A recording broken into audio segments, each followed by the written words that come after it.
İnsan nedir? Bu devasa evrendeki yerimiz ne anlama geliyor? 17. yüzyılda yaşamış düşünür Blaise Pascal bu kadim sorulara gerçekten de sarsıcı cevaplar vermiş. Hadi gelin onun insanlık durumuna dair yaptığı bu derin analize birlikte bir yolculuğa çıkalım. Pascal'ın belki de en ünlü metaforuyla başlayalım.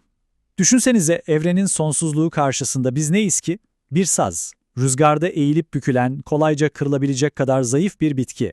Ama işte o ama her şeyi değiştiriyor. Çünkü biz düşünen bir sazız. Yani kendi acizliğimizin, kendi kırılganlığımızın bilincindeyiz. Ve işte tam da bu bilinç Pascal'a göre bizi asıl güçlü, asıl asil kılan şeyin ta kendisi. Peki bu karmaşık doğamızı nasıl anlayabiliriz? Pascal işe en temelden yani zihnimizin çalışma şeklinden başlıyor ve diyor ki dünyayı anlamak için aslında iki farklı zihin kullanıyoruz. Şimdi bakın, bu iki zihin türü arasındaki fark gerçekten çok çarpıcı. Bir yanda matematiksel zihin var, tıpkı bir mühendis gibi. Her şeyi adımlara bölüyor, ilkeleri tek tek diziyor, sağlam bir mantık zinciri kuruyor, son derece net, kesin ve güçlü.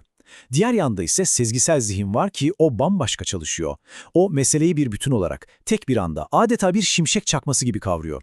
Onun ilkeleri kanıtlara değil, daha çok hislere dayanıyor. Ve Pascal'ın tespiti şu, bu iki zihnin bir insanda uyum içinde bulunması çok ama çok nadir bir durum. Matematikçiler genellikle sezgisel konularda kaybolup giderken, sezgisel insanlarda o soğuk, katı mantık kurallarından pek hoşlanmıyor. İşte bakın, insan doğasındaki o büyük çelişkinin ilk tohumları tam da burada atılıyor. Zihnimizde başlayan bu bölünme aslında varoluşumuzun tamamına sinmiş durumda. Bu da bizi Pascal'ın en temel fikrine getiriyor. İnsan olmanın o büyük paradoksuna. Yani aynı bedende hem nasıl bu kadar yüce hem de nasıl bu kadar sefil olabildiğimize. İşte sefaletimizin bütün sırrı bu kelimede. Bilmek. Öleceğimizi biliyoruz, evren karşısında ne kadar küçük ve aciz olduğumuzu biliyoruz, ne kadar az şey bildiğimizi biliyoruz. Bu gerçekten de taşınması çok ağır bir yük. Ama işte o meşhur paradoks tam da bu noktada zirveye çıkıyor. Evet, zavallıyız çünkü durumumuz bu. Ama aynı zamanda yüceyiz çünkü zavallı olduğumuzu biliyoruz. Düşünsenize, bir hayvan acı çeker, evet, ama kendi sefaleti üzerine düşünemez. Bizse düşünebiliyoruz. İşte bu bilme eylemi bizi hem sefaletin dibine çeken hem de yıldızlara çıkaran şeyin ta kendisi. Yani Pascal'a göre bütün olay düşünmekte. Bütün şanımız, şerefimiz, değerimiz düşünme yeteneğimizden geliyor ama bu yetenek iki tarafı da kesen bir bıçak gibi. Bizi yücelten neyse aynı zamanda acımızı bize gösteren de o. Peki bu kadar ağır bir gerçekle yaşamak kolay mı? Tabii ki değil.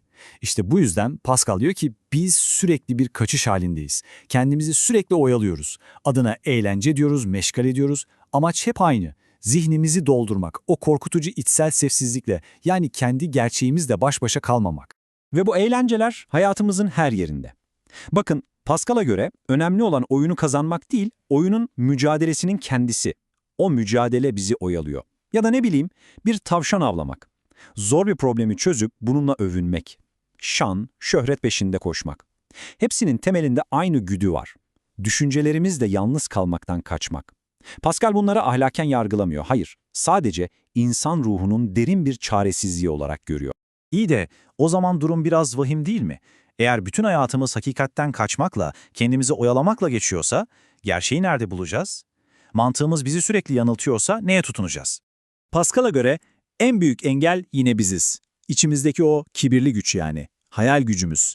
Öyle bir güç ki bu, aklın en sağlam kalelerini bile yerle bir edebiliyor. Duygularımız, korkularımız, ön yargılarımız hepsi bir araya gelip mantığımızın sesini kısıveriyor. Şu örneğe bir bakın ne kadar müthiş değil mi? Dünyanın en bilge insanını alın, bir uçurumun kenarına koyun. Altındaki tahta gayet geniş, düşme ihtimali neredeyse sıfır. Aklı, mantığı ona korkma, güvendesin diyor. Ama hayal gücü, o düşme anını, o boşluğu öyle canlı çiziyor ki filozof soğuk terler dökmeye başlıyor. İşte o an aklın değil, hayal gücünün zaferi anıdır. Peki o zaman ne yapacağız? Madem aklımız bu kadar zayıf, bu kadar kolay alt edilebiliyor, neye güveneceğiz? Bize yolu ne gösterecek? İşte Pascal'ın bu soruya verdiği cevap felsefe tarihinin en unutulmaz cümlelerinden biri olmuştur. Diyor ki Pascal, kalbin, aklın bilmediği kendi sebepleri vardır. Bu basit bir duygusallık değil, karıştırmayalım. Bu, aklın o adım adım ilerleyen mantığının çok ötesinde, hakikati bir anda sezen, hisseden, daha derin bir bilme biçimi. Mantığın açıklayamadığı ama kalbin bildiği şeyler vardır. Peki bütün bu parçaları birleştirdiğimizde ne çıkıyor ortaya? Bir yanda akıl, diğer yanda sezgi, bir yanda yücelik, diğer yanda sefalet. Bir yanda mantık, diğer yanda kalp. Bütün bu zıtlıkların ortasında salınıp duran, yaşayan, nefes alan bir çelişki. Yani insan. Ne saf bir melek kadar kusursuzuz, ne de sadece içgüdüleriyle yaşayan bir hayvanız. Biz tam araftayız. Bir an evrenin sırlarını düşünüyoruz, bir sonraki an en basit bir oyuna kendimizi kaptırıyoruz. İşte bu bizim çözülemez doğamız. Peki bu durumda ne yapacağız? Her şeyden şüphe mi edeceğiz? Pascal'a göre hayır. Amaç bu çelişkileri çözmek, bu düğümü açmak değil. Zaten bu mümkün de değil. Asıl mesele, asıl bilgelik, bulmacanın ta kendisinin biz olduğumuzu anlamak ve bunu kabul etmek. Ve bunu kabul ettiğimiz an bir yenilgi yaşamış olmayız, tam aksine bu felsefenin ulaşabileceği en yüksek noktadır. Kendi anlaşılamaz doğamızı, o sefaletimizin içindeki parlayan yüceliği kavramaya başlamak, işte gerçek bilgelik tam da budur. Ve sonunda Pascal bizi yine o başlangıçtaki soruya ama bu sefer çok daha derin bir şekilde geri getiriyor. İnsanın kendi zavallılığını bilmesi. Bu onun sefaletinin kanıtı mıdır yoksa yüceliğinin ta kendisi mi? İşte bu Pascal'ın bize sorduğu ve cevabını her birimizin kendi kalbinde araması gereken bir soru.